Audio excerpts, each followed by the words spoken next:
Okay, good afternoon, class. Good afternoon, Ma'am Kayla. Okay, please be seated. Thank you, Ma'am. By the way, I am Teacher Kyla and I will be your teacher for this afternoon. So before we start our class, may I request everyone to please stand because we will having our prayer. So, Please bow your heads and let us pray. Dear Jesus, please show me how to spend this day sharing your love in every way. Help me to be kind to everyone, to play and love and have lots of fun, shining your light and giving your grace, sharing your joy with a smile on my face. Angel of God, my guardian dear, to whom God's love commits me here. Ever this day be at my side, to light and guard, to rule and guide. sa mga good, no? So, before we proceed to our actual discussion, so let's have our energizer first. So, kuan mo, dili mo linya. Dili mo linya na straight mo. Tubang mo sa kuan. Tubang mo sa TV.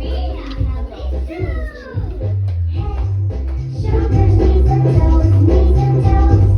Head, shoulders, knees and toes, knees and toes. Head, eyes and ears and mouth and nose. Head, shoulders, knees and toes, knees and toes. March, march, march. Let us all march. March, march, march. Let your body touch.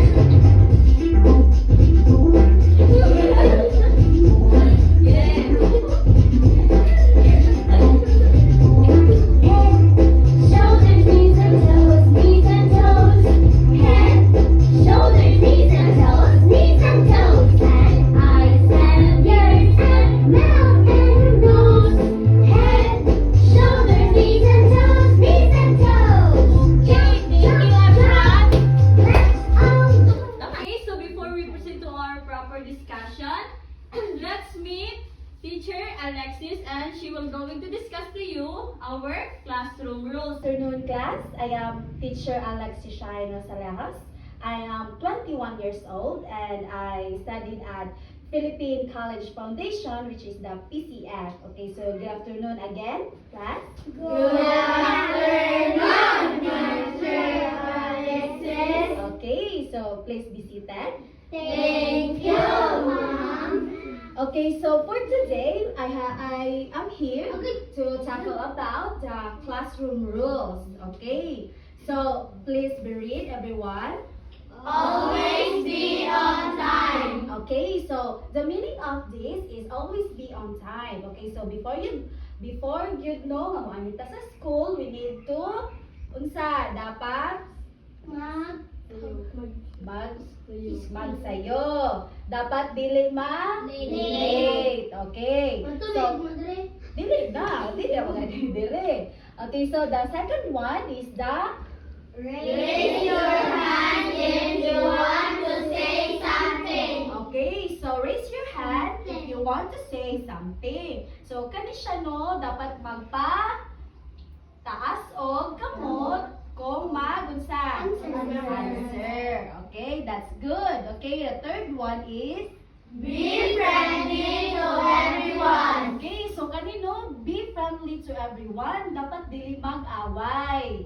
Kay siya, inanak, mag-away mo sa classroom, magkagugot yun ang room na to, no? So, dapat be friendly to everyone, especially sa teacher, na dapat nasa tubangan, mag-behave lang yun. Okay, so the fourth one is Respect each other. okay, so ang kaganihan no, nganingon si teacher nga, you should respect your elderly or imuhang mga classmates, especially to your teacher, especially to your classmates, dili manumbag, dili maghapat, dili manipa. Okay, very good. So the next one is Listen carefully. okay, so listen carefully, no? Once the teacher is talking in front, you should listen to your teacher.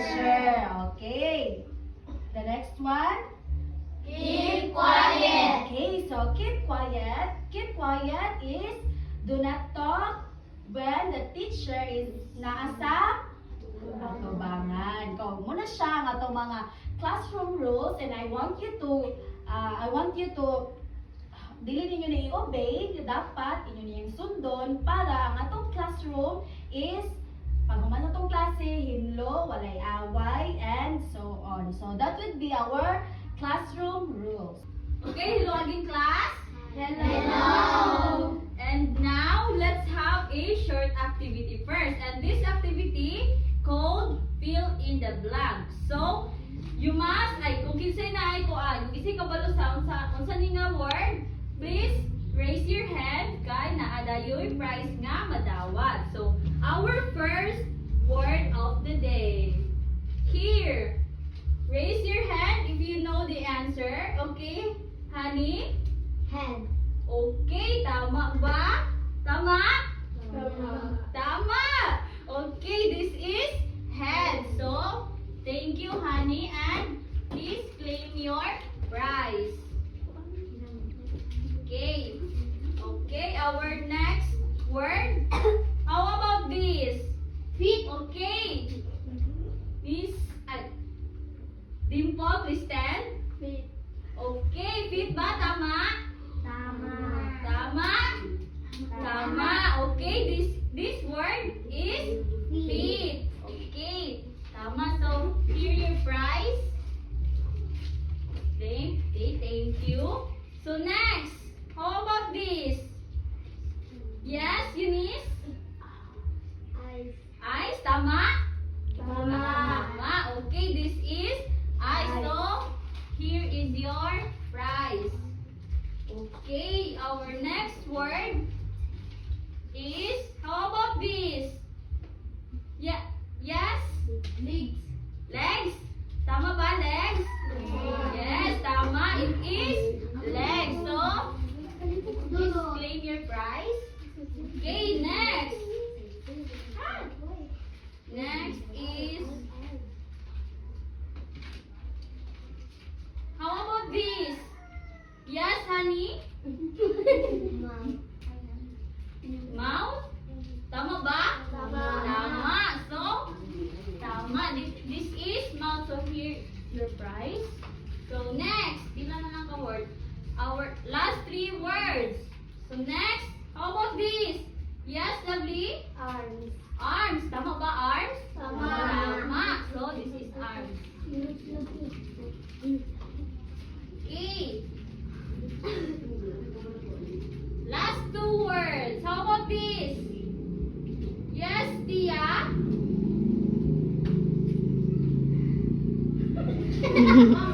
Okay, Sone. Shoulder? Okay, very good. So this is shoulder. Oh, here's your prize. Okay, last one. Okay, last one. Here. Yes? What? Heart? Another answer. Thank you. Next. Yes, again. Please stand. What? What? This is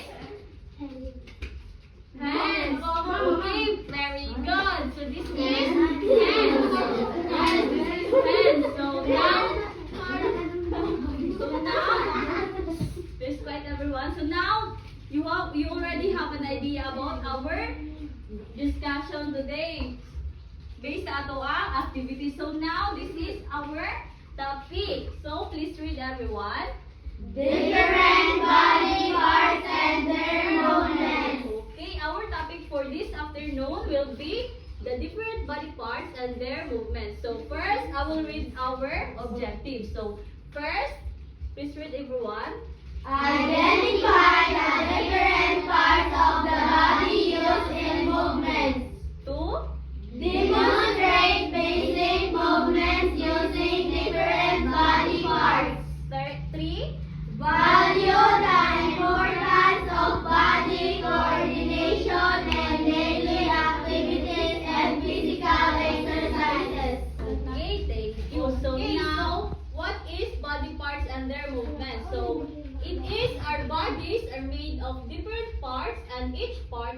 important job. We use our body parts to move, play, learn, and do everyday activities. So, who has an idea what is the body parts?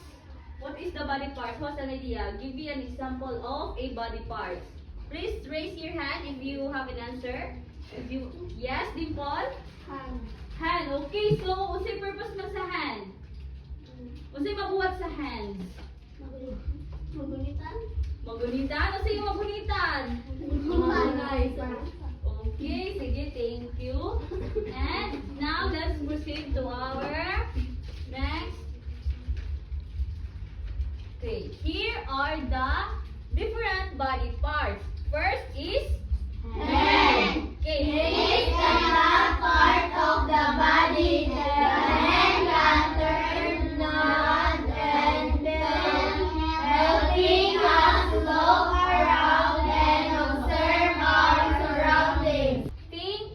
Okay, mag-una-una tano and unsay mabuhat sa head? It can turn. Unsay man ang turn? Yes. And nod.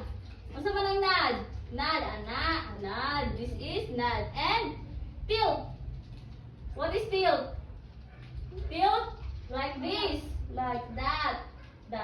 So it is called tilt. And okay, next one, which is Arms. It is the long part of the body attached to shoulders. Arms can bend, stretch, left, and swing. okay. So the next body part is the arms. So asa man yung arms? Tuloy yung arms. Okay, very good. So arms is the long parts of the body that attach to shoulders. So asa yung shoulders na pet? Okay, and next, what is the long part that attached to our shoulders? Which is this? Arms. So this is arms, and arms can bend, stretch like this, stretch, lift, usa man lift, mag-alsa og mga gamit, and swing, usa man swing like this. Okay, so next, hands. Okay. It is connected to the arms. Each hand has fingers that help us do small and detailed tasks. Hands can hold, clap, wave, catch, and write. So asa yung hands? Naran yung hands, no? It is connected to the arms, which is ato na discuss kagaina.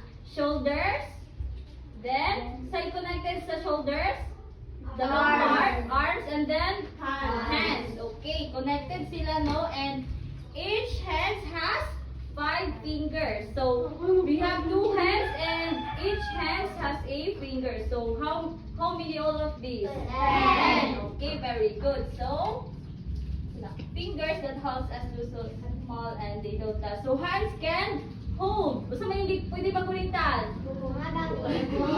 Oh, okay, yung sama. Okay, gamit. So, and can clap. Hands can clap. So, saan mag-clap? Very good.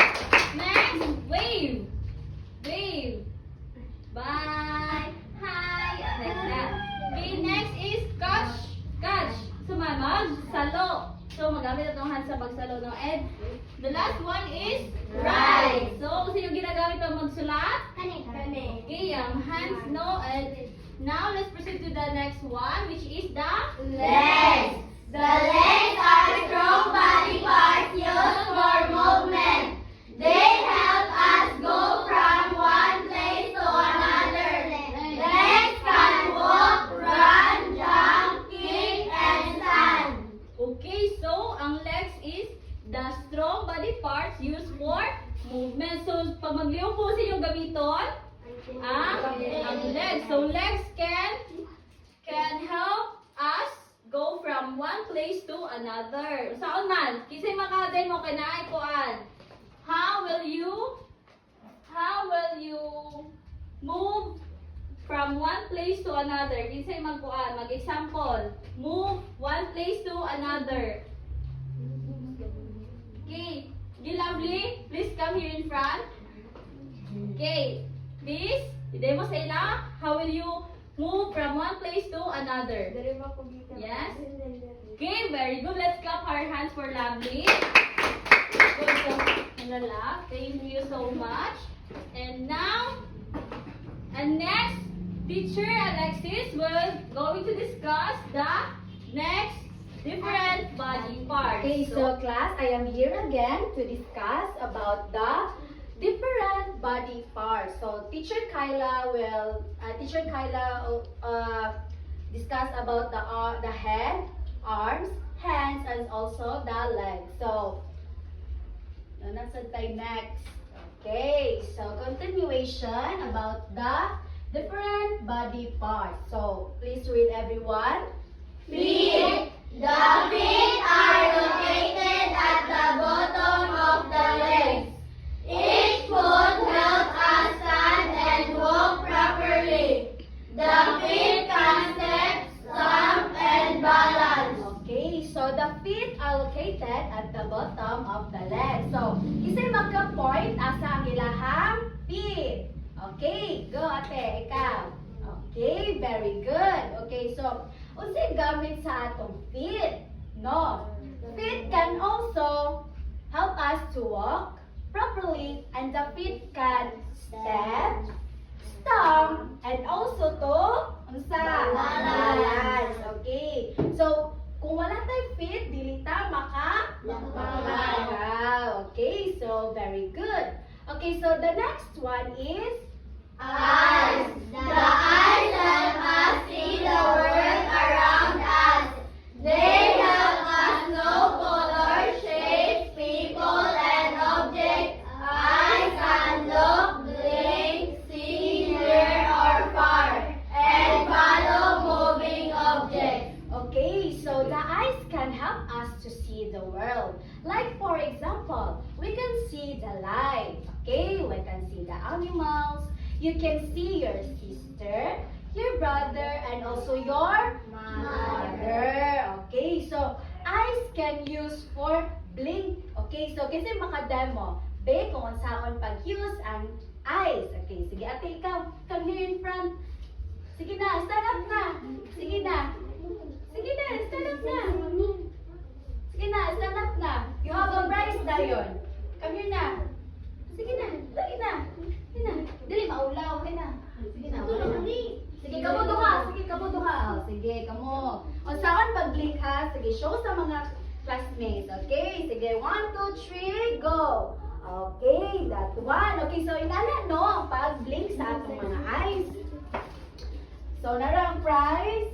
Okay, ate, for you and for you. Okay, so eyes can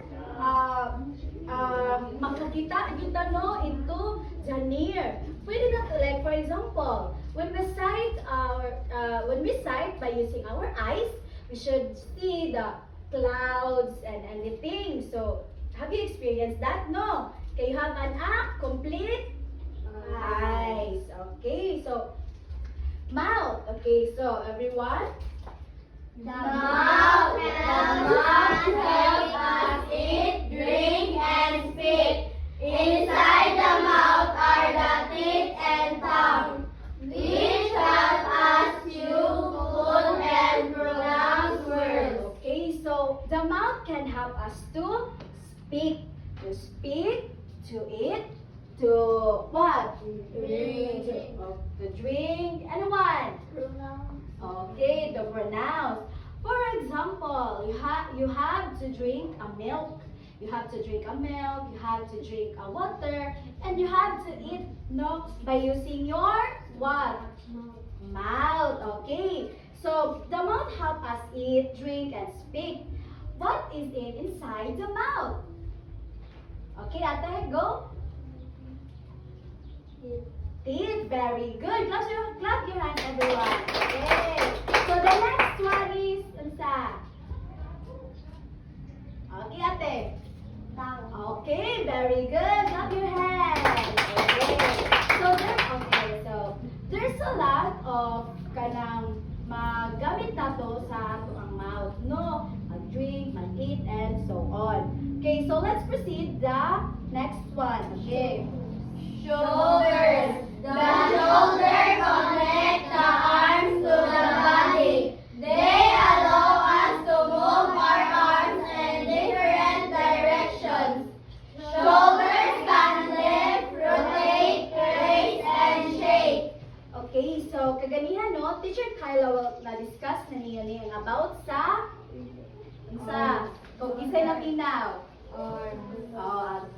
Okay, sa about sa arms. Okay, so the shoulder can connect to the arms to the body.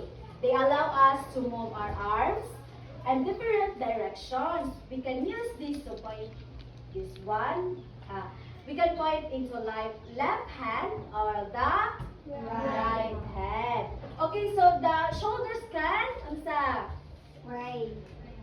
can pray. Okay, sige. This is hands. Ate, pero it should be connected yapon siya sa imuhang shoulder. Kaya like this one man, no?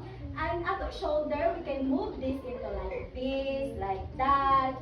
So many jud ang imong makuha into lifting and so on. Okay, so that is the different body parts. The first one is, sa gani? Head, arms, hands, legs, feet, eyes, mouth, shoulders. Okay, so that would be our discussion. It is all about the different body parts and their movements. So, who have kisay makademo? Okay, give me an example on how to balance. Okay, sige, on how to balance. Anyone? Okay, sige, ikaw ate. Kami na. You should balance here naman ka. Mag-on ra ka. Mag-stand ra ka. You should ka ng tiptoe. Kinsay ka balo ang tiptoe? Tiptoe. Like this, oh. Ana, oh. Ana.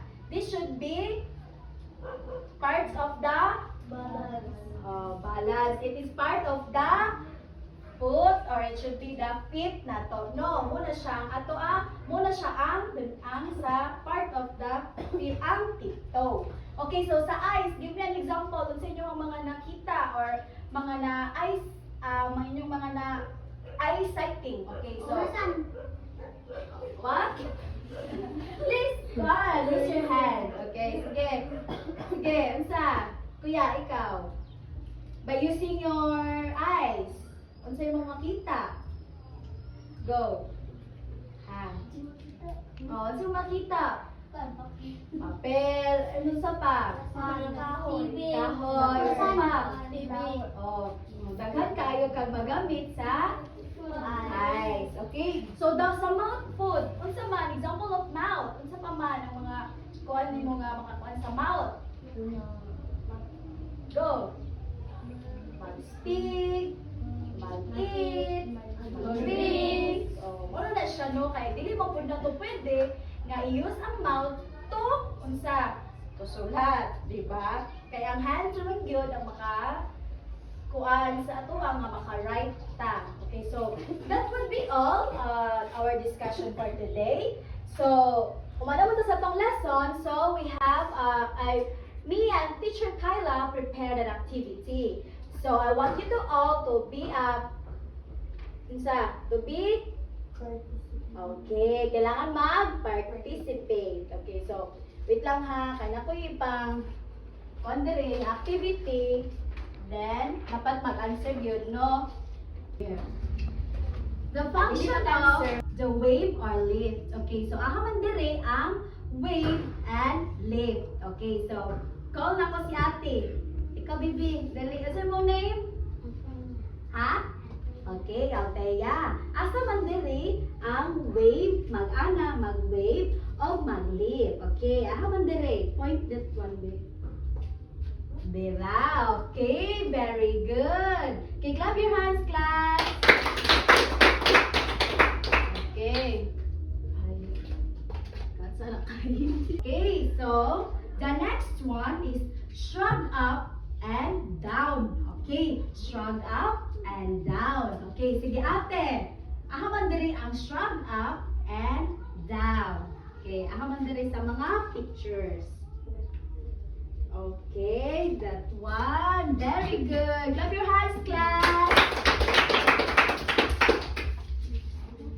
Okay, the shrug up is used for, ayun sa iyang kuan, the legs. Legs? Oh, legs. Okay. Okay, so the next one is to swing and to stretch. Okay, so may ikaw ate. Come here. Sige na. Oh. Dira. Okay, dire. Okay, so dire ang clap and to stretch your arms. Okay, very good. Sorry. Okay, so let's proceed the step and balance. So game, make all. Ay, sige. Sila ate. Sige. Okay, very good. Later on na ang prize ni Mati ha. Okay, so the next one is blink or look. Okay, ate, come here. Blink or look. Okay, very good. Clap your hands, clap. Okay, so the next one is smile or talk. Smile or talk. Okay, stand up, ate. Okay. Okay, dire. Okay, so the next one is to what is that? Shoulder. Okay, hanapin ang shoulder. Okay. Sige, sila mga babies. Kaya namalik ako. Sige. Ana, okay. So, clap your hands, everyone. Okay, so muna siya ang mga part. That is the different body parts. Okay. So, muna siya ang atong mga ginagamit adlaw-adlaw sa pagtanaw, sa pagsulat, sa pagunsa, sa pag-inom, sa pagbaklay, and sa pagunsa. Tanaw. Okay, so that would be all our activity. Okay, class, so na pa may na-learn in this afternoon? Wala! So, dapat mo na-learn? Daghan. Okay, so kabalo na mo sa mga purpose aning body parts and how it will use. So, saan ni sila pagkuano sila mga functions. So, may I request everyone to please stand? Stand na. Okay? So, before sa mamuli, mag-goodbye dance sa tano para ganiha na nag-energizer ta before we start our classes.